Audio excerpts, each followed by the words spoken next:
Hi everybody, it's Ray with the IQ team, and I'm going to talk about Volkswagen today.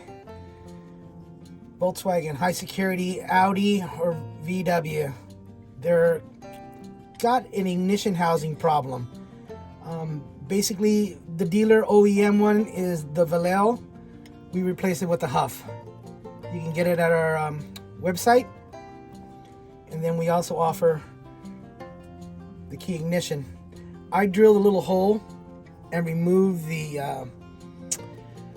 bezel.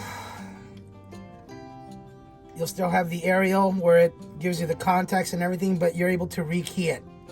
So if you don't want to take the customer's old housing all apart, you just rekey mine to their key, pop it inside the housing, and everything works. Ray with the IQ team. This works from 2006 to 2019.